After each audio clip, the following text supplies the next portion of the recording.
ओम सभी को नमस्ते। ओम का उच्चारण ओम।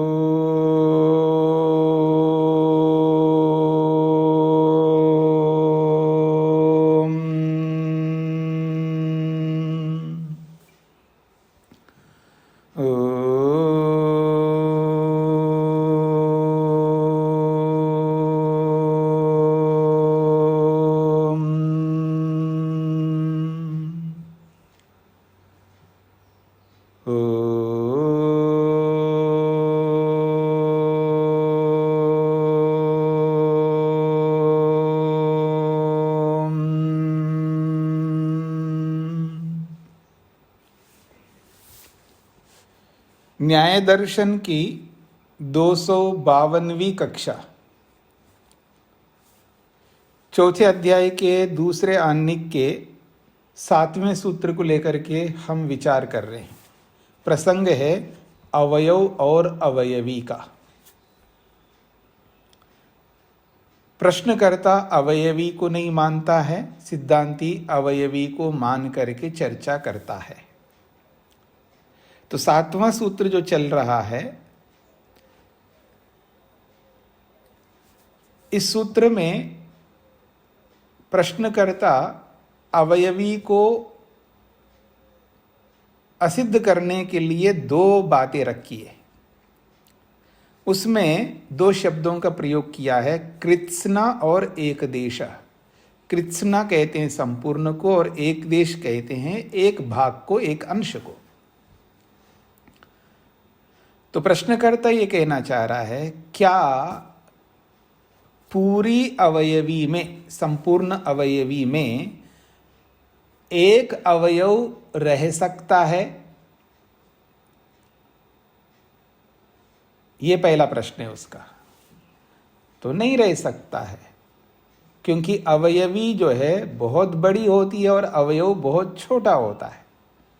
तो इतनी बड़ी अवयवी में एक अवयव नहीं रह सकता, यानी पूरी अवयवी में क्या एक छोटा सा अवयव रह सकता है?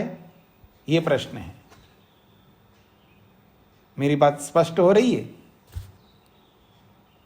अब मैं आपको ऐसे नहीं समझ में आएगा। आपको इधर देखिएगा, एक मान लीजिएगा मैं आपको क्या दिखा दूं, मोबाइल ही दिखा देता हूं। ये मोबाइल एक अवयवी है। स्पष्ट हो गए जी? ये जो मोबाइल है जो आप देख रहे हैं, ये मोबाइल एक अवयवी है। इस पूरे अवयवी में एक छोटा सा अवयव रह सकता है, ये प्रश्नकर्ता का कहना है। इसका अभिप्राय है कि एक छोटा सा अवयव इस पूरे अवयवी में कैसे रहेगा? वो तो उसका जो परिमाण है वो बहुत छोटा है ना। स्पष्ट हो रहा है आप लोगों को? ये पहली प्रश्न है। संपूर्ण अवयवी में क्या एक अवयव रह सकता है? तो प्रश्नकर्ता कह रहा है, ये बोल करके कह रहा है, नहीं रह सकता। क्यों नहीं रह सकता? क्योंकि दोनों का परिमाण में बहुत अंतर है। एक तो बड़ा है, इतना बड़ी इसकी जो इसकी आकृति दिखाई दे रही है ना मोबाइल की, इसका परिमाण इतना बड़ा है, और एक अवयव तो बहुत छोटा होता है। और वो एक छोटा सा अवयव इतनी पूरी अवयवी में कैसे रहेगा? एक बात तो जब एक अवयव रहेगा तो दूसरा भी नहीं रहेगा, तीसरा भी नहीं रहेगा, पांचवा भी नहीं रहेगा। इस तरह का कोई अवयव इसमें नहीं रह सकते, इस पूरी अवयवी में। वो ये सिद्ध करना चाह रहा है। ये स्पष्ट हो गई जी ये बात आप लोगों को?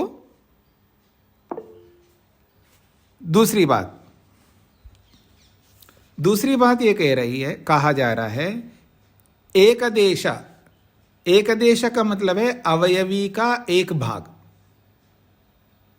अवयवी के एक देश में, अर्थात जैसे देखो मोबाइल है ना जी, ये पूरे अवयवी है।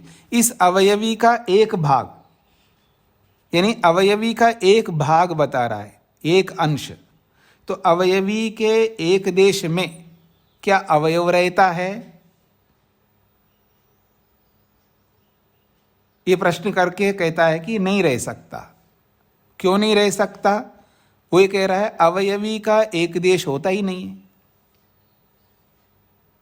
स्पष्ट हो रहा है आप लोगों को? अवयवी का एक देश होता ही नहीं है, तो जब एक देश होता ही नहीं है तो उसमें अवयवी के एक देश में एक अवयव कैसे रहेगा? ये भी बात नहीं बन सकती है। तो दोनों ही स्थितियों में अवयवी होता ही नहीं है। न पूरी अवयवी में अवयव आ सकता है, न अवयवी के एक देश में अवयव रह सकता है। तो ऐसी अवयवी का क्या मतलब जो अवयव अवयवी में नहीं रह सकते, इसलिए अवयवी नहीं होता है, ये कहना चाह रहा है। हाँ जी, ये स्पष्ट हो रहा है सबको? हाँ, आप बोलते नहीं है ना, तो या तो आप अपना हाथ खड़ा कर लीजिएगा कि हाँ हमको समझ में आया, तो मेरे को समझ में आएगा ताकि मैं आगे बढ़ सकता हूँ। ठीक है, समझ में आ रहा है आप लोगों को जिन्होंने हाथ खड़ा किया है? ठीक है।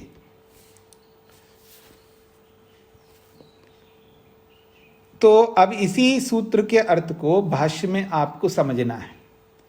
एक एको अवयवा न तावत कृत्स्ने अवयवनी वर्तते।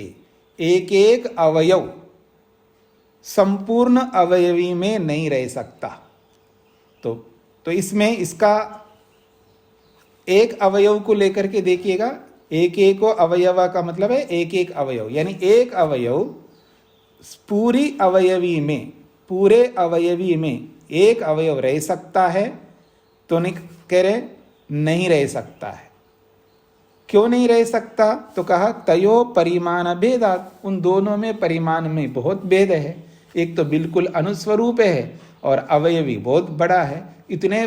इतने बड़े अवयवी में एक छोटा अवयव कैसे रह सकता है? ये स्पष्ट हो गया? हाँ जी, कुछ किसी को कुछ पूछना था क्या? हाँ, माता शकुंतला जी को क्या पूछना है? माइक खोलिएगा। स्वामी जी प्रणाम जी। अवयव तो अंग को कहते हैं ना स्वामी जी। ये शरीर मेरा अवयव ही है और मेरा हाथ इसका अवयव है। हाँ जी। तो इस तरह से वो समझ नहीं आ रहा कि जब हाथ तो साथ ही है तो उसमें क्यों नहीं रह सकता। प्लीज इसको थोड़ा स्पष्ट करेंगे। हाँ, तो ये आप लोग थोड़ा अपनी बुद्धि को थोड़ा सा विस्तार करिएगा। जब ये बोला जा रहा है कि हाथ पूरे शरीर में रहता है क्या? नहीं। तो यही पूछा जा रहा है कि एक छोटा सा अवयव पूरे शरीर में कैसे रह सकता है? नहीं, वो एक भाग में तो है। ये अपनी बात नहीं लागू करना है। प्रश्नकर्ता जो कहना चाह रहा है उसी को बात को हमको समझना है। अब यही तो समस्या हो रही ना आप लोगों की। आप ये सोच रहे होंगे कि छोटा अवयव इतने बड़े में कहीं भी तो रह सकता है। बात कहीं भी रहने का नहीं हो रही है, बात पूरे अवयवी में छोटा सा अवयव रहता है क्या, ये बात हो रही है। अब आप बोलो माता जी, रह सकता है क्या? अब नहीं बोल रहे, देखो प्रश्न। स्वामी जी अभी भी बात बुद्धि में बैठी नहीं है। तो बैठ नहीं सकते। छोटा सा तो कहीं भी रह जाएगा। देखो फिर अवयव तो कहीं भी रह जाएगा। देखो अपनी बुद्धि को लगाते हैं ना फिर। तो यही तो प्रश्न हो रहा। प्रश्न को आप समझ, प्रश्नकर्ता क्या कहना चाह रहे उसकी बात नहीं समझना है। आप अपनी बुद्धि लगा करके उसको देख रहे हैं, इसलिए कैसे समझ में आएगा? प्रश्नकर्ता जो कहना चाह रहा है उसकी बात को उसी के ढंग से समझना है ना। आप अपनी बुद्धि लगा करके आप क्यों समझना चाह रहे हैं? प्रश्नकर्ता क्या कहना चाह रहा है? एक बहुत बड़ा अवयवी होता है, उतने बड़े अवयव में छोटा सा अवयव पूरे में आ सकता है क्या? अवयवी में पूरे में तो कैसे आएगा? बस यही समझना है आपको, नहीं आ सकता है। अब आपसे पूछे क्यों नहीं आ सकता, तो दोनों का परिमाण में अंतर है, वो ये कहना चाहता। और ये कह करके क्या कहना चाह रहा है, तो जब एक अवयव पूरे अवयवी में नहीं आ सकता है तो दूसरा भी अवयव नहीं आ सकता, तीसरा भी अवयव नहीं आ सकता। ऐसे एक एक करके सारे अवयव अवयवी में नहीं आ सकते। जब सारे अवयव अवयवी में नहीं आ सकते तो ऐसे अवयवी को मान के हम क्या करें? ऐसी कोई अवयवी नहीं होता है, ऐसा वो निषेध करना चाह रहा है। स्पष्ट हो गया जी? जी सर। अब एक एको अवयवो न तावत कृत्स्ने अवयवनी वर्तते। एक एक अवयव संपूर्ण अवयवी में नहीं आ सकता। क्यों नहीं आ सकता? तयो परिमाण भेदात, उन दोनों के परिमाण में बहुत अंतर होने से। फिर कह रहे हैं अवयवांतर संबंध अभाव प्रसंगाच्च। इसी तरह जब एक अवयव पूरे अवयवी में नहीं आ सकता है तो दूसरे अवयव भी नहीं आ सकते, उन्हीं के साथ भी वही प्रसंग आएगा। ये एक बात पूरी कर दिया, यानी संपूर्ण अवयवी में अवयव नहीं आ सकता, ये एक बात पूरी कर दिया। अब एक देश को लेकर के बात कही जाएगी। न अपि अवयवी एक देशेन, न अपि अवयवी एक देशेन। तो इसका अर्थ है अवयवी के एक देश में, अवयवी के एक देश में क्या एक अवयव आ सकता है? यह प्रश्न है। दूसरा प्रश्न, अब आपको ये पकड़ में आ रहा है ना, अवयवी तो पूरी हो गई, उस पूरी अवयवी का एक अंश, एक भाग, उस एक भाग में वो छोटा सा अवयव आ सकता है? ये प्रश्न है। तो यही प्रश्न वो ही कर रहा है, उसका समाधान भी वो कर रहा है प्रश्नकर्ता। वो कहते हैं कि नहीं आ सकता। क्यों नहीं आ सकता? तो वो कहता है कि अवयवी का एक देश होता ही नहीं है, अवयवी का एक देश होता ही नहीं है। जब एक अवयवी का एक देश नहीं होता है तो अवयव उसमें कैसे आएगा? तो ये बात भी समाप्त हो गई। तो अवयवी का एक देश नहीं होता है और अवयवी में अवयव नहीं आता है, तो दोनों स्थितियों में निषेध ही हो रहा है ना। तो दोनों स्थितियों में निषेध होने के कारण से अवयवी नहीं होता है, ये सिद्ध करना चाहता है। अब न अपि अवयवी एक देशेना को खोल के समझा रहे हैं। न ही अस्य अन्य अवयवा एक देश भूता संति। अस्य का मतलब है इस अवयवी के अन्य अवयवा, दूसरे अवयव एक देश के रूप में नहीं रह सकते, अर्थात अवयवी के अवयव नहीं होते। जब अवयवी के अवयव नहीं होते हैं तो फिर अवयवी के एक देश में अवयव कैसे रह सकता है? नहीं रह सकता। इससे क्या सिद्ध हो रहा है? इससे ये सिद्ध हो रहा है अवयवी होता नहीं है, ये सिद्ध करना चाहता है। दो बातें कह करके अवयवी का निषेध कर रहा है वो प्रश्नकर्ता। ये स्पष्ट हो गया जी सब लोगों को? आगे बढ़ते हैं। अब दूसरी बात कह रहे हैं, तो अवयवी में अवयव नहीं रह सकते इसलिए अवयवी नहीं है, ये बोल दिया है। अब दूसरी बात बोली जा रही है, अच्छा ठीक है जी, अवयवी में अवयव नहीं रह सकते, तो क्या अवयवों में अवयवी रह सकता है? सभी अवयवों में अवयवी रह सकता है? एक अलग प्रश्न कर रहा है। अथ अवयवेषु अवयवी वर्तते। क्या अवयवों में मतलब सभी अवयवों में अवयवी रहता है? ये उसका प्रश्न है। और प्रश्न करके समाधान भी कर रहा है। तेषु च अवृत्ते, अवयवों में अवयवी नहीं रह सकता। तेषु च अवृत्ते, अवयवों में भी अवयवी नहीं रह सकता, इसलिए अवयवी का अभाव है। ये उसका अलग कथन है। तो वो क्या कहना चाह रहा है, इसको खोल करके समझा रहा है, उसको समझने का प्रयत्न करिएगा। न तावत प्रति अवयवम वर्तते, अवयवों में अवयवी रह सकता है क्या? ये उसका दूसरा ये प्रश्न है। तो वो ये कहना चाह रहे हैं कि एक एक अवयव में अवयवी रहता है, ये इसका कहना है। एक अवयव में क्या अवयवी रहता है? तो कहता है कि नहीं रह सकता। क्यों नहीं रह सकता? तयो परिमाण भेदात, उन दोनों का परिमाण में भेद है।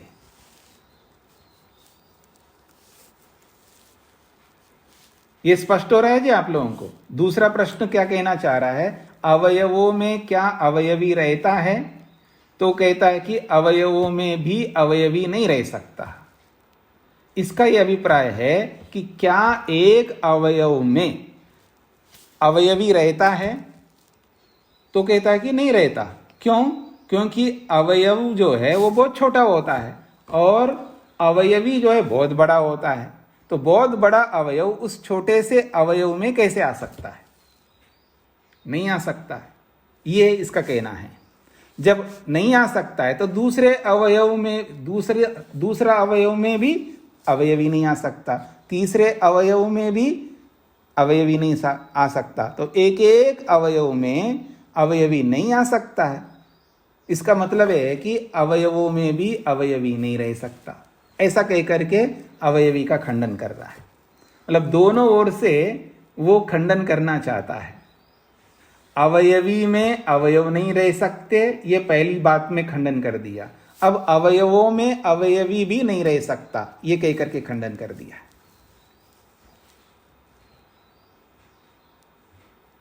स्पष्ट हो गया जी? अब देखिएगा, ना तावत प्रति अवयवम वर्तते। प्रति अवयवम का मतलब है एक एक अवयव में अवयवी नहीं रह सकता। एक एक अवयव में अवयवी नहीं रह सकता। क्यों? तयो परिमाण भेदात, उन दोनों में परिमाण का अंतर होने से इतने बड़े में, मतलब इतने छोटे में इतना बड़ा अवयवी कैसे आ सकेगा? इसलिए नहीं आ पाएगा। तो द्रव्यस्य च एक द्रव्यत्व प्रसंगात, द्रव्यस्य च एक द्रव्यत्व प्रसंगात, तो ये जो द्रव्य है वो एक अवयव है ना, तो एक अवयव रूपी द्रव्य का अगर एक एक द्रव्य में यानी एक एक अवयव में अवयवी आने लगे तो अनेक द्रव्य हो जाएंगे, अनेक अवयवी हो जाएंगे, अनेक पदार्थ माने जाएंगे, ये प्रसंग आ जाएगा।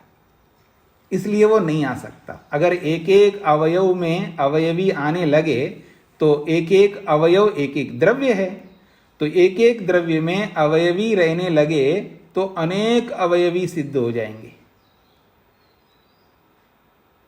इसलिए ये सिद्धांत ठीक नहीं हो सकता।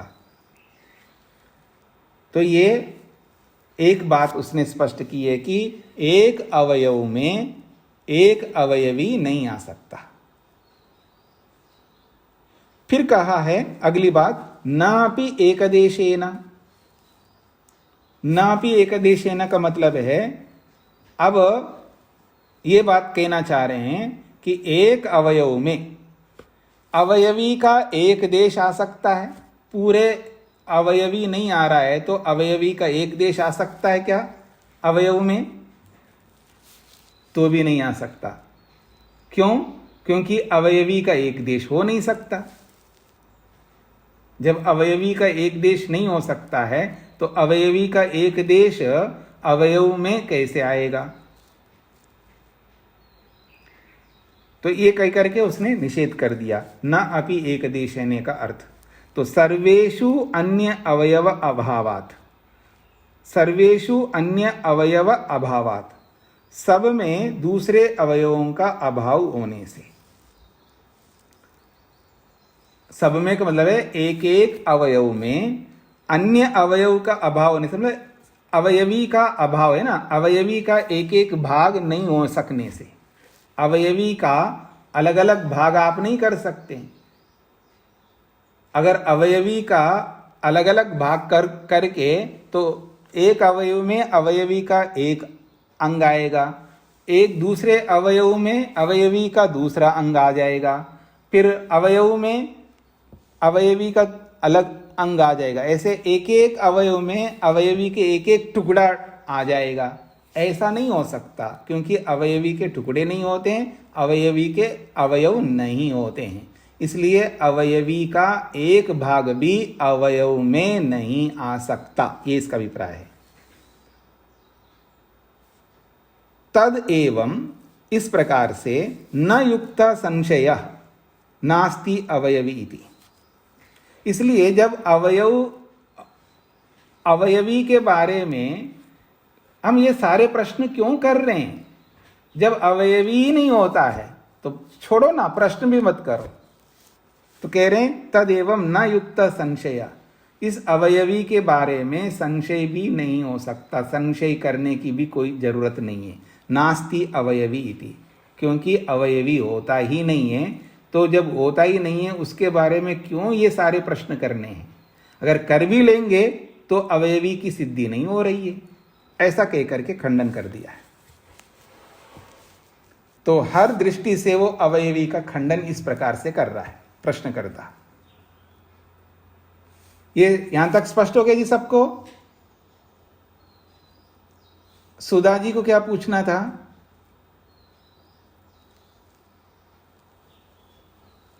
जी स्वामी जी स्पष्ट हो गया, स्पष्ट जी। हो गया था स्वामी जी। अब 9वां सूत्र, अब 9वां सूत्र क्या कहता है?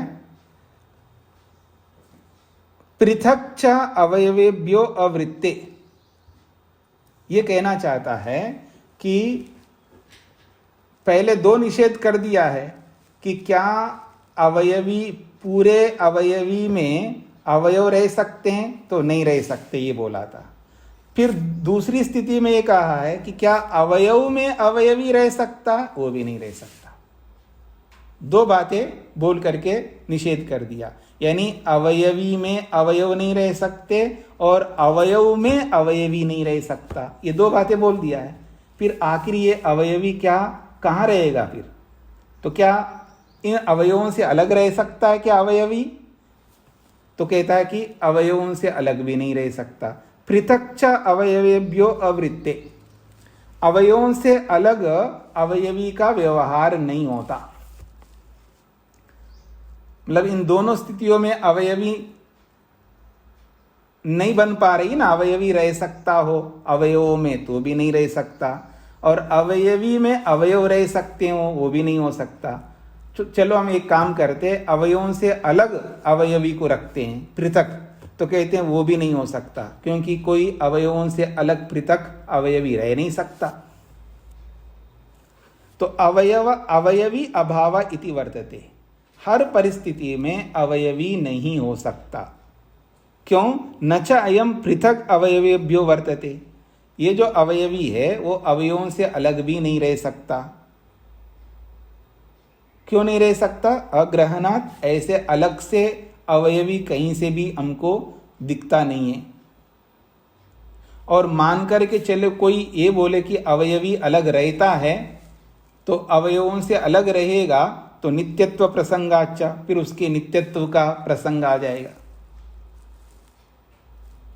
अवयव आ रहे जा रहे कोई बात नहीं, पर अवयवी तो उनसे अलग रहता है, तो अलग रहता है तो उसको नित्य मानना पड़ेगा, ये दोष आएगा। तस्मात् नास्ति अवयवी इति, इसलिए अवयवी होता ही नहीं। स्पष्ट हो गया जी ये बात? ये प्रश्नकर्ता ने कहा है 9वें सूत्र में। स्वामी जी स्पष्ट नहीं हुआ। क्या स्पष्ट नहीं हुआ? ये नित्यत्व प्रसंग वाला। ऐसा है, अवयवों से अवयवी अलग रहता है तो उसको अलग रहता है मान करके चलिएगा। तो अवयव आ रहे हैं जा रहे हैं, आने दो जाने दो, अवयवी तो अलग रहता है, उसका आना जाना वो नहीं रहे ना, वो तो अलग ही रहता है अवयवी, तो फिर नित्य हो जाएगा ना। अब कुछ लोग अपना दिमाग नहीं चला रहे हैं कि प्रश्नकर्ता क्या कहना चाह रहा है, तो आप अपना दिमाग चलाओ, क्या कहना चाह रहा है समझने का प्रयत्न करो, थोड़ा अपनी बुद्धि को भी तो क्रियान्वित करना होगा ना। जब अवयवों से अवयवी को अलग रख दो थोड़ी देर के लिए, तो अलग रखा है तो अवयवी बना हुआ है, अब ना वो आ रहा है ना जा रहा है, तो अवयवी अलग से रखा हुआ है, ना आ रहा है ना जा रहा है। तो जो आता जाता नहीं है उसको क्या बोलते हैं आप? नित्य बोलते हैं, तो नित्यत्व का प्रसंग आ जाएगा। क्या आप आत्मा को आता जाता है मानते हो क्या? जैसे शरीर आता जाता है ये हम मानते हैं, तो ऐसे ही क्या आत्मा को आता जाता है मानते हो क्या? नहीं मानते हो, इसलिए तो उसको नित्य कहते हैं। तो ऐसे ही इस अवयवी को अवयवों से अलग रख करके देखो। पहली बात तो अलग रह नहीं सकता, फिर भी अगर कोई कहे जी अलग रह लेगा तो फिर उसका नित्यत्व का प्रसंग आ जाएगा, ये कहना चाह रहे हैं। इसलिए अवयवी नहीं है, ये 9वें सूत्र में स्पष्ट कर दिया। अच्छा, अब आगे बढ़ते हैं जी। 10वां सूत्र आया है। एक और बात कहना चाह रहा है, ये सब 10वां सूत्र भी प्रश्नकर्ता का है। तो हमारे सामने 3 बातें आ चुके हैं जी। अवयवी में अवयव नहीं रह सकता, पहली बात, और अवयवों में अवयवी नहीं रह सकता, दूसरी बात, और अवयवों से अवयवी अलग नहीं रह सकता, तीसरी बात। 3 बातें हो गई। अब चौथी बात आ रही है। चौथी बात में क्या है? न च अवयवा न च अवयवी अवयवा, न च अवयवी अवयवा। इसका अर्थ है ये जो अवयवी है ये अवयवों का धर्म नहीं है। जिसको आप अवयवी कहते हो ये अवयवी अवयवों का धर्म नहीं है। कोई सोचे कि मान लो अवयवों का धर्म ही मान लो अवयवी को, तो कहते हैं कि ये जो अवयवी है ये अवयवों का धर्म नहीं है, ये वो कहना चाहता है प्रश्नकर्ता। भाष्य को देखिएगा। न च अवयवानाम धर्मो अवयवी, ये जो अवयवी है ये अवयवों का धर्म नहीं है, ये कहना चाह रहा है प्रश्नकर्ता। तो अगर हम उनसे पूछे कस्मात क्यों नहीं है, तो उत्तर दे रहा है धर्म मात्रस्य धर्म भी अवयवै पूर्वत संबंध अनुपत्ते। धर्म मात्र से का मतलब है धर्म रूप अवयवी का। थोड़ी देर के लिए अवयवी को धर्म मान लो और अवयवों को धर्मी मान लो, ऐसा मान करके उत्तर दिया जा रहा है। तो धर्म मात्र से का मतलब है धर्म रूपी जो अवयवी है उसका धर्मी रूपी अवयवों के साथ संबंध की सिद्धि नहीं होती है। संबंध अनुपत्ति, संबंध की सिद्धि नहीं हो सकती है। क्यों नहीं हो सकती है? उत्तर दे रहे हैं पूर्वत, पहले के समान। पहले के समान का मतलब है ये जो 7वें सूत्र में बोला है ना, उसके समान।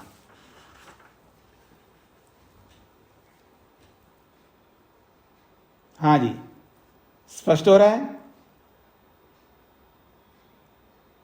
ये समझने का प्रयत्न करिएगा, थोड़ा सा बुद्धि को चलाना पड़ेगा आपको, बहुत सरल है। परिमाण भेदात स्वामी जी। हाँ जी, उत्तर ये होगा परिमाण भेदात। नहीं, वो जो 7वां सूत्र में बोला है ना कि संपूर्ण अवयवी में अवयव नहीं रह सकते और उसके एक देश में भी अवयव नहीं रह सकते, ये जो बात कह करके निषेध कर दिया है, तो वो निषेध जिस तरह का किया है वो ही सारा निषेध यहां पर भी लागू होगा। इसलिए पूर्वत कहा है। पूर्वत का मतलब है जो हमने 7वें सूत्र में या 8वें सूत्र में जो बताया है, 7वें सूत्र 8वें सूत्र में जो समाधान किया है वही समाधान यहाँ लागू होगा। तो वही समाधान का मतलब ये है कि अवयवी में अवयव नहीं रह सकते और अवयव में भी अवयवी नहीं रह सकते, ये सारा निषेध कर दिया। तो वही निषेध यहां पर लागू होगा। इसलिए अवयवों का अवयवी धर्म नहीं है, ये कहना चाह रहा है। स्पष्ट हो गया जी? ये बात स्पष्ट समझ में आ रही है आप लोगों को? तो पूर्वत को आपको 7वें में ले जाकर के देखना होगा, 8वें में ले जाकर के देखना होगा। वहां जो निषेध किया था प्रश्नकर्ता वही सारा निषेध यहां पर लागू होगा। ठीक है? और फिर कहा है पृथक् अवयवेभ्यो धर्मिभ्यो धर्मस्य अग्रहणादिति समानम। और जो 9वें सूत्र में जो बोला है उत्तर, वही उत्तर यहाँ पर भी लागू होगा। अगर अवयवी को धर्म मानोगे तो उनमें तो रह नहीं सकता वो, जैसे 7वें 8वें उत्तर में उसने दिया था, जब अवयवों में अवयवी नहीं रह सकता, अवयवी में अवयव नहीं रह सकते, जो जैसा उत्तर वहां दिया था वही उत्तर यहाँ पर। धर्म धर्मी मानेंगे तो भी वो रह नहीं सकते एक दूसरे में, क्यों नहीं रह सकते, वहां पर उत्तर दिया था, वही उत्तर यहां लागू कर लो आप। तो आप में से उत्तर समझ में आ रहा है क्यों नहीं रह सकता? एक नहीं, अभी माता शकुंतला जी ने जो बोला है वो आप लोग ध्यान नहीं दिया आप लोगों ने। उन्होंने जो उत्तर दिया है अभी, उसको मैंने हाँ ना नहीं बोला है, इसलिए नहीं बोला है कि आप लोग क्या समझते हैं। समझ स्पष्ट हो रहा है आप लोगों को? पूर्ववत का अर्थ है 7वें 8वें सूत्र में जो उत्तर दिया है प्रश्नकर्ता ने, वही उत्तर इस 10वें सूत्र में है, इसलिए पूर्ववत कह करके उसने निषेध कर दिया है।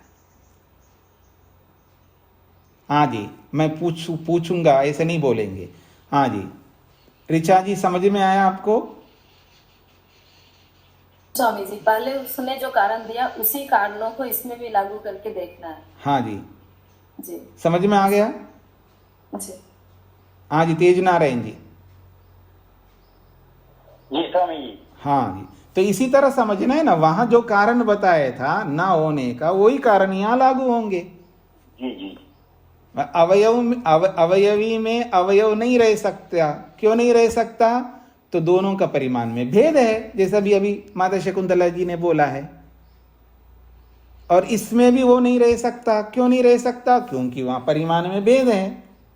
ऐसे कह करके जो उत्तर दिया था वही उत्तर यहां है कि अगर अवयवी को अवयवों का धर्म मानेंगे तो नहीं मान सकते।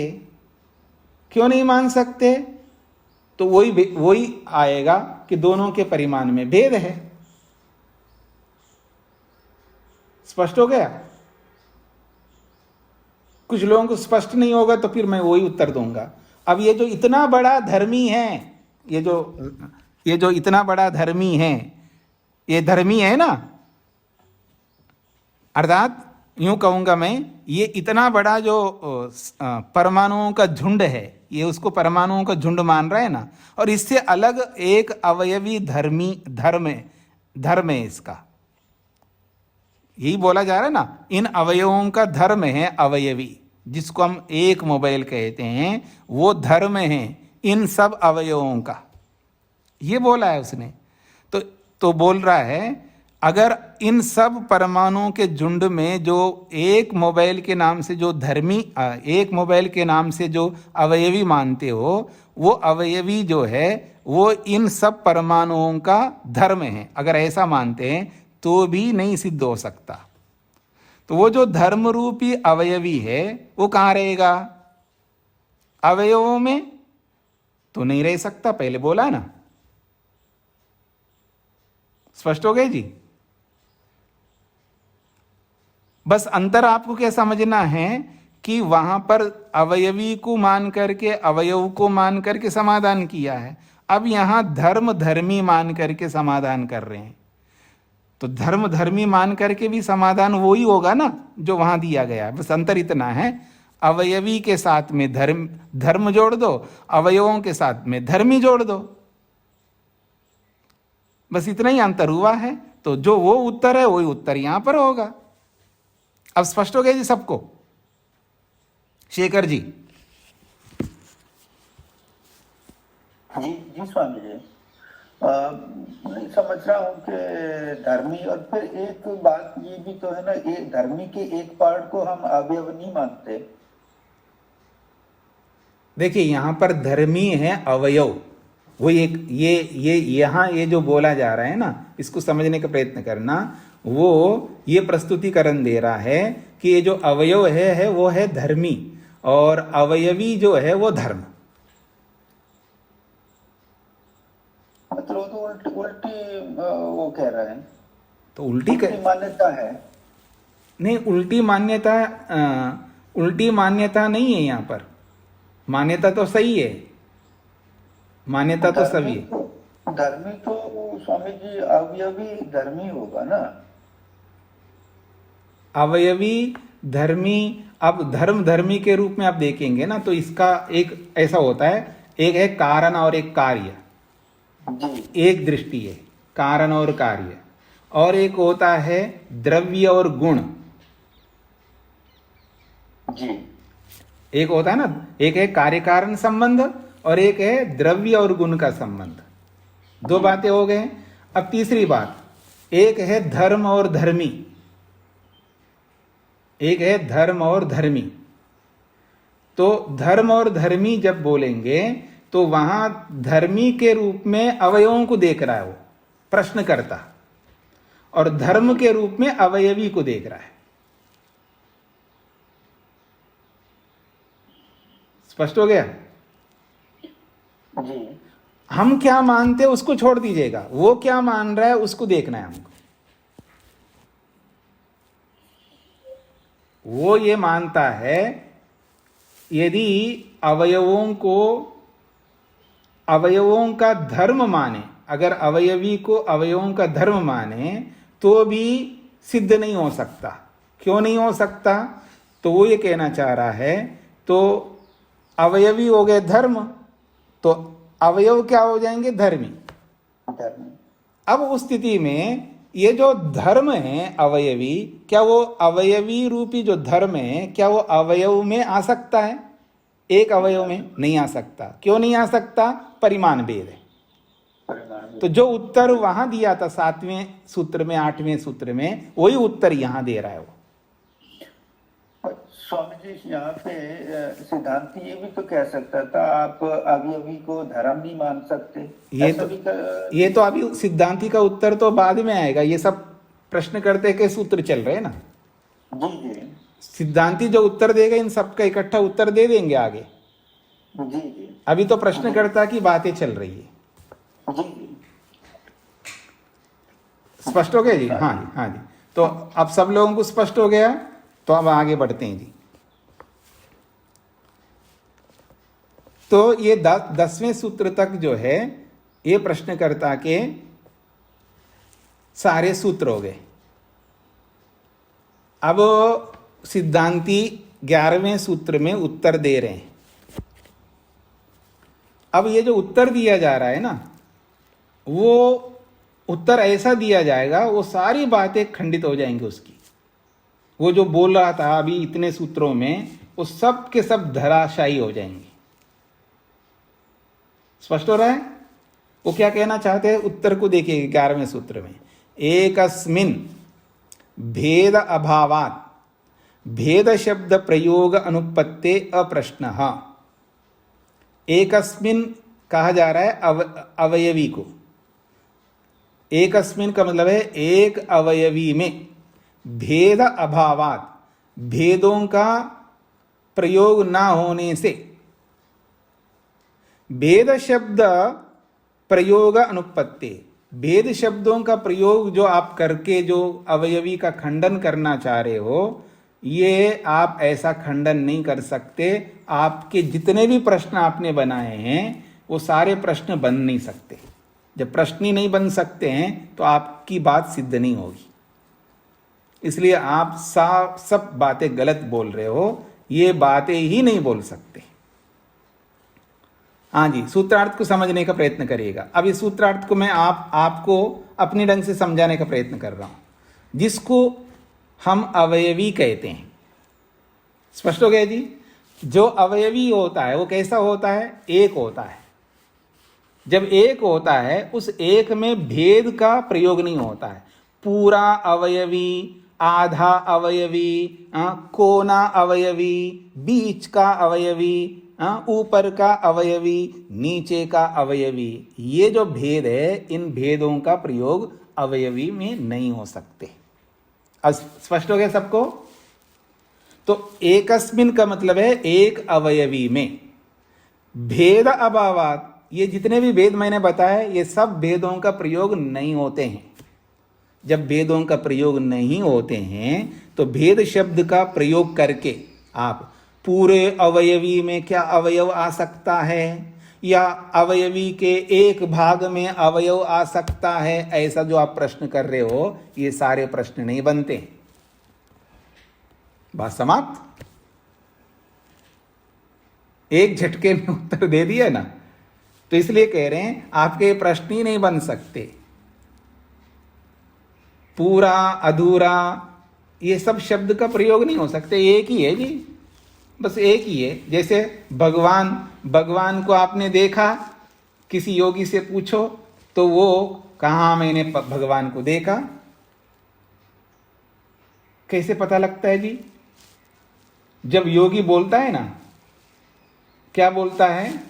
वो मंत्र आप बोलते हो ना यजुर्वेद का, वेदाहमेतम पुरुषम महांतम आदित्यवर्णम तमसः परस्तात् तमेव विदित्वा अतिमृत्युमेति नान्यः पंथा विद्यते अयनाय।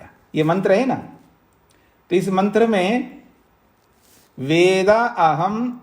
वेदाहमेतम, वेदा अहम एतम, मैं इस परमात्मा को जानता हूं, अर्थात देखता हूं, दर्शन करता हूं। ये योगी कह रहा है। कैसा है परमात्मा? आदित्य वर्णम, आदित्य के वर्ण के समान है। जैसे आदित्य प्रकाश के रूप में ना, जैसा आदित्य एक प्रकाश के रूप में, ऐसे ही वो परमात्मा भी प्रकाश स्वरूप है। कोई ऐसा ना समझे कि जैसे आदित्य भौतिक प्रकाश वाला है तो परमात्मा भी भौतिक प्रकाश वाला होगा। यानी आदित्य के समान का मतलब है जैसे आदित्य प्रकाश स्वरूप है तो परमात्मा भी प्रकाश स्वरूप है। मतलब वो भौतिक प्रकाश है तो ये भी भौतिक प्रकाश, ऐसा नहीं है। तो प्रकाश स्वरूप का मतलब है ज्ञान स्वरूप है। क्योंकि प्रकाश शब्द दो अर्थों में आता है। भौतिक प्रकाश के लिए भी प्रकाश शब्द का प्रयोग होता है और ईश्वरीय प्रकाश को भी प्रकाश कहते हैं। अर्थात वो प्रकाश है ज्ञान रूपी प्रकाश। ठीक है जी। जब उपमा हम देते हैं ना तो परमात्मा अग्नि के समान है। तो अग्नि के समान का मतलब है अग्नि जैसे जलती है ऐसे परमात्मा जल रहा होता है। अग्नि का समान का मतलब है जैसे अग्नि जो है प्रकाश करता है, सबको वस्तुओं को दिखाता है, तो परमात्मा भी अग्नि स्वरूप है, वो भी प्रकाश करता है और वो ज्ञान देता है। तब हमको वस्तुओं के बारे में पता लगता है कौन सी वस्तु कैसी है। तो ज्ञान से भी वस्तुओं का प्रकाश होता है और इस भौतिक प्रकाश से भी वस्तुओं का प्रकाश होता है। ठीक है। तो आदित्य वर्णम, तो ये पूरा मंत्र की व्याख्या नहीं करता हूं। मेरा कहने का अभिप्राय है कि योगी जब परमात्मा को देखता है, ठीक है, तो वेद अहम एतम महांतम आदित्य वर्णम, तो मैं इस परमात्मा को जानता हूं, अर्थात प्रत्यक्ष कर रहा हूं। तो योगी अगर परमात्मा को देखता है तो मैं देखता हूं यही बोलेगा ना। नहीं देखता हूं कैसे बोलेगा? ऐसा बोलेगा तो झूठ हो जाएगा। मैं देख रहा हूं लेकिन नहीं देख रहा हूं, ऐसा थोड़ा बोल सकता। वो झूठ तो बोल नहीं सकता योगी। और आपको पता है कि योग के 8 अंगों में पहला अंग है यम, और यम का दूसरा विभाग है सत्य।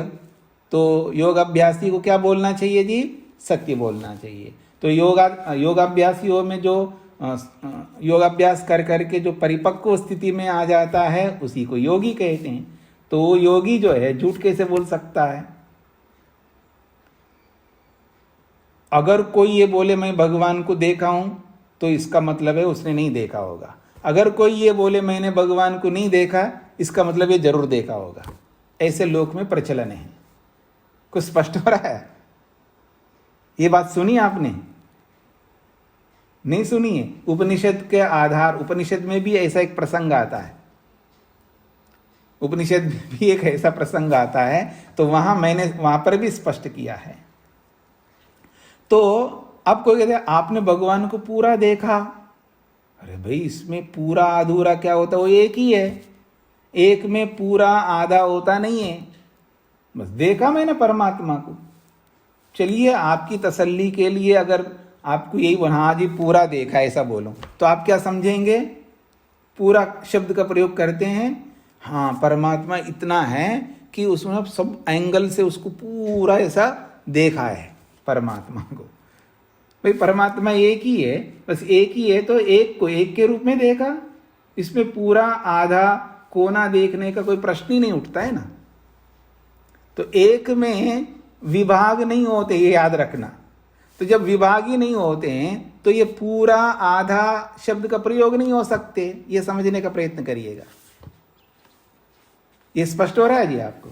जब एक में विभाग नहीं होते हैं तो विभागों में ही तो बोलते हैं ना, ये सारे विभाग मिलकर के पूरा हो गया। सारे विभाग मिलेंगे तो पूरा हो जाता है, तब उसको पूरा शब्द का प्रयोग होता है। और आधा का मतलब है आधे विभाग को, यानी आधे अंगों को आप आधा बोल रहे हो या कोना बोल रहे हो, तो उसमें से जो उस कोने में जितने अंग है उसको कोना बोल रहे हो। तो ये जो कोना या ऊपर और नीचे और बीच में, ये अवयवों में इन शब्दों का प्रयोग होता है। जो अवयव होते हैं, अनेक अवयव होने पर उसमें आधा, पूरा, कोना ऐसा शब्द का प्रयोग होता है। और जब एक ही है उसमें पूरा आधा शब्द का प्रयोग ही नहीं हो सकता, क्योंकि उसमें विभाग तो होते ही नहीं है। तो जिसमें विभाग नहीं होते इसमें पूरे अवयवी में अवयव रहता, ये प्रश्न ही नहीं उठता। और एक बात, अवयवी का एक देश, अरे अवयवी का एक देश होता ही नहीं है, अवयवी का एक भाग होता ही नहीं है। तो अवयवी तो एक ही है, तो एक ही है तो कहीं से भी देखो एक ही होगा। तो इसमें पूरा आधा ये प्रयोग हो नहीं सकते, फिर क्यों प्रयोग कर रहे हो आप? और प्रयोग करके आप अवयवी का खंडन कैसे कर रहे हो आप? जब उसमें पूरा होता ही नहीं है, पूरा का प्रयोग होता नहीं है, तो पूरे शब्द का प्रयोग करके उसका कैसे खंडन कर सकते हो? उसमें एक देश होता ही नहीं है तो एक देश को लेकर के खंडन क्यों कर सकते हो आप? तो आपका खंडन तो बन नहीं सकता, ये कहना चाह रहे हैं 11वें सूत्र में। अब आइएगा, सूत्रार्थ पकड़ लीजिए पहले। एकस्मिन, एक अवयवी में, भेद अभावात, उसमें भेद ना होने से, एक अवयवी में विभाग ना होने से, भेद का मतलब है विभाग। जब विभाग ही नहीं है तो भेद शब्द प्रयोग अनुपत्ति, विभाग शब्द का उस अवयवी के साथ प्रयोग सिद्ध नहीं हो सकता। इसलिए अप्रश्न, तुम्हारा प्रश्न ही नहीं बन सकता। सूत्रार्थ स्पष्ट हो गया? अब इसी को भाष्य में समझ लीजिएगा। किम प्रति अवयवम कृत्स्नो अवयवी वर्तते, प्रश्नकर्ता ने जो बोला है उसको पहले दोहरा रहे हैं। क्या प्रत्येक अवयव में पूरा अवयवी रहता है, ऐसा आपने बोला था। फिर क्या बोला? अतः एक देशेन, या अवयवी के एक देश में अवयव रहता है, ऐसा जो आपने बोला था। इति, ऐसा जो आपने बोला है, न उपपद्यते, ऐसा बोलना सिद्ध नहीं होता, इसलिए न प्रश्न, आपका प्रश्न नहीं बन सकता। कस्मात, क्यों नहीं बन सकता? तो वही उत्तर है, एकस्मिन, एक अवयवी में, भेद अभावात, विभागों का प्रयोग ना होने से, भेद शब्द प्रयोग अनुपत्ति, विभाग शब्दों का प्रयोग अवयवी में सिद्ध नहीं होता है। इसलिए यहां तक स्पष्ट हो गया जी सब लोगों को? अब ये जो आपने बोला था कृत्स्नम और एकदेशा, इनका क्या मीनिंग है, इनका क्या अर्थ है, उसको समझा रहे हैं। और ये पहली बार नहीं समझा रहे हैं, पीछे भी अनेक बार समझा चुके हैं, फिर आ रहा है, इसलिए आपको फटाक से समझना चाहिए। अब आप तो कहते हैं कृत्स्नम, जिसको आप कृत्स्नम कहते हो, इसका क्या मतलब है? तो कहते हैं अनेकस्य अशेषाभिधानम कृत्स्नम, अनेक की संपूर्णता को कहने वाला ये कृत्स्नम शब्द है।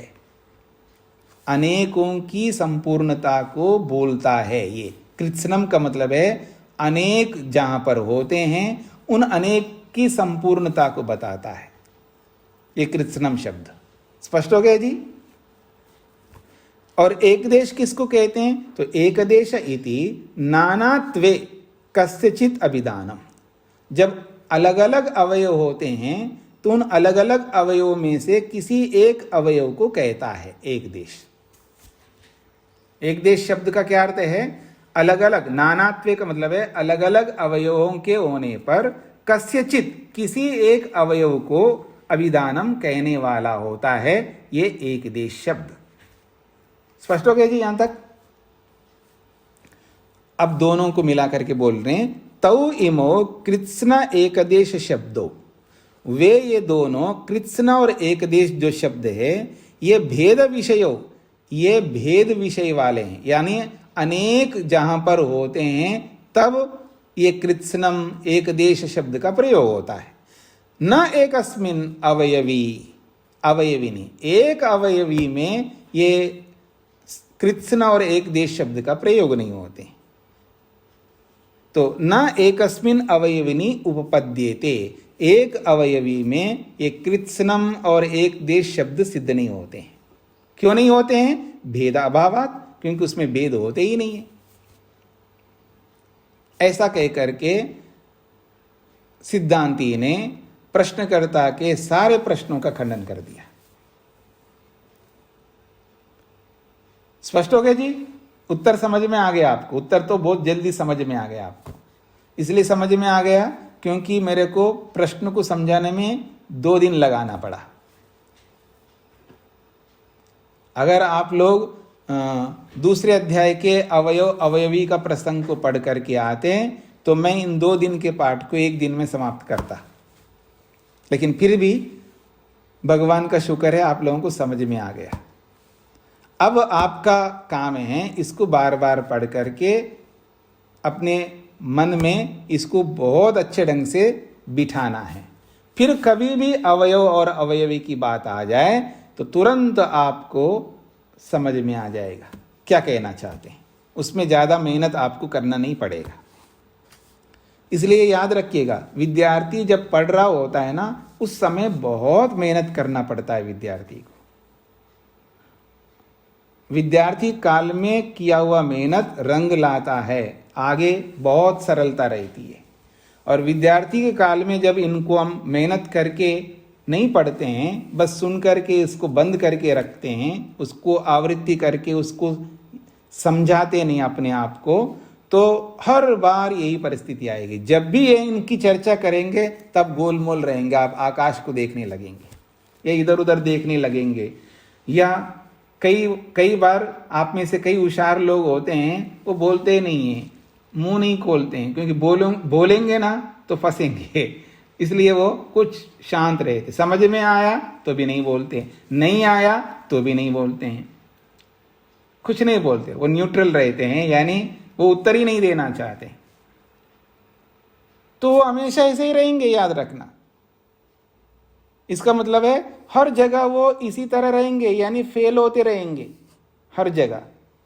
और ये ऊपर से आशा रखते हैं कि भगवान मिल जाए हमको, भगवान का दर्शन हो जाए हमको, या हे भगवान हमको ये मिल जाए। क्योंकि चाह जो है ना, याचना, इसमें कमी नहीं करता है वो। मतलब मांगने में मायर है, यानी भगवान से ये मांगना हो और कुछ भी मांग लो जी, यानी मांगने में कोई कंजूसी नहीं करता है। और सारी कंजूसी जो है कर्म करने में करता है या समझने में करता है। ये मेरी बातों को याद रखना, क्योंकि उपासना आपके लिए बहुत सरल है, क्योंकि उपासना में आपको मांगना होता है।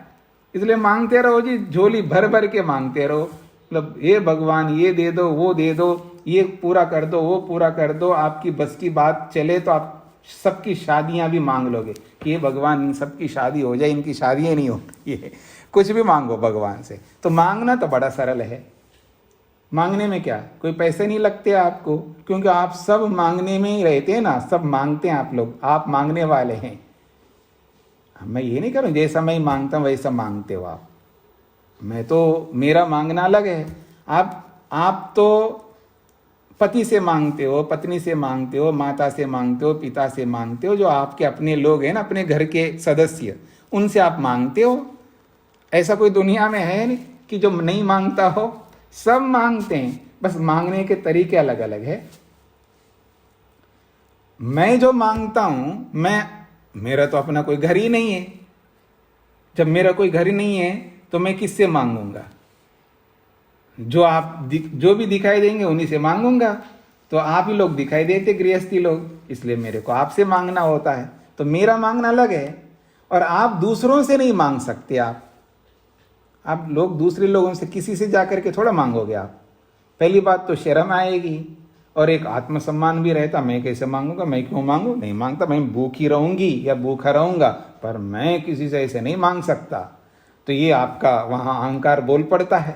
तो आप दूसरों से तो नहीं मांग सकते, और फिर किससे मांगोगे? अपने ही लोगों से मांगते हो आप। मांगते जरूर है, बिना मांगे आप नहीं रह सकते।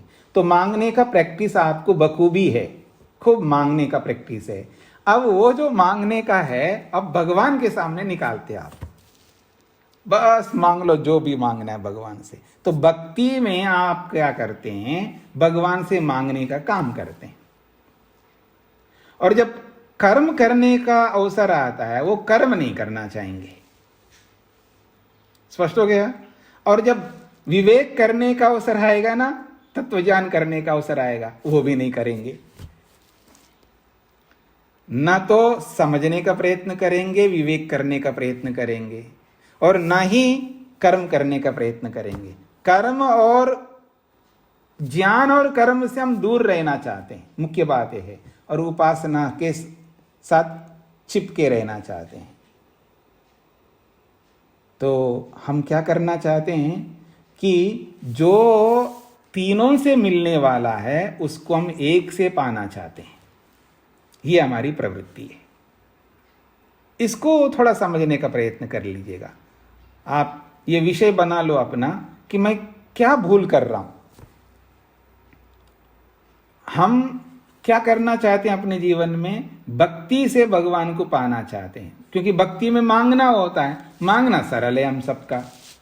और कर्म में हमारी प्रवृत्ति नहीं है। कर्म, क्योंकि कर्म करने पड़ेंगे, पता नहीं क्या क्या करना पड़ता है, वही तो हम करना नहीं चाहते हैं। इधर कर्म करना नहीं चाह रहे हैं, इसलिए कर्मों में कोई प्रवृत्ति नहीं है। अच्छा, उधर ज्ञान में भी प्रवृत्ति नहीं है। जानने के लिए समझना पड़ता है। अब कौन समझे जी, अब क्या है, अब इस बुढ़ापे में, अब तो कौन सा हम स्कूल में जाना है, हमको कौन सा पास करना है, अब क्या होगा। ठीक है, जितना समझ में आ रहा है तो समझ लेते हैं, नहीं आ रहे तो छोड़ देते हैं। अब इसमें प्रवृत्ति नहीं है ज्ञान प्राप्त करने में, क्योंकि ज्ञान को प्राप्त करने में समझना पड़ता है, और वो समझना हम नहीं चाहते हैं, बुद्धि लगाना हम नहीं चाहते हैं। तो इसका क्या अर्थ हुआ? तत्वज्ञान करने में इच्छा नहीं है, ज्ञान करने में इच्छा नहीं है, इसलिए ज्ञान नहीं कर रहे हैं, ज्ञान प्राप्त नहीं करते। इसलिए व्यक्ति की प्रवृत्ति नहीं होती है ज्ञान को प्राप्त करने में। इस वजह से नहीं होती है, क्योंकि ज्ञान को प्राप्त करने में मेहनत करना पड़ता है। वो मेहनत नहीं करना चाहता है, एक बात। और इधर कर्म करना नहीं चाहता है, क्योंकि उन कर्मों को करने में भी मेहनत करना पड़ता है। तो दोनों ओर से अपने आप को अलग करता है, ज्ञान से और कर्म से, और केवल भक्ति में लगा हुआ है। और भक्ति बड़ा सरल है, यानी तीनों से प्राप्त होने वाले भगवान को हम एक से प्राप्त करना चाहते हैं। इस पर विचार करिएगा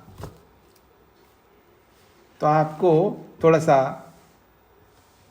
स्पष्ट हो जाएगा कि हम क्या भूल कर रहे हैं। अब उस भूल को सुधारना है, उस भूल को तो अच्छी बात है, और नहीं सुधारना है तो फिर ये भूल जाओ। आप भक्ति करते रहिए जीवन भर, पर भगवान नहीं मिल सकता। भगवान उसी को मिलेगा इन तीनों को जो लेकर के चलता है, तीनों को।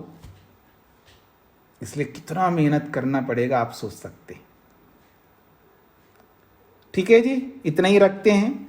कल पाठ होगा, कल रविवार है, लेकिन मैं सोमवार को अवकाश रखना चाह रहा हूं। सोमवार को मेरा एक कार्य आया है, तो उसके लिए मेरे को सोमवार को अवकाश रखना है, इसलिए कल पाठ होगा, सभी को उपस्थित होना है। ओम शांति शांति शांति।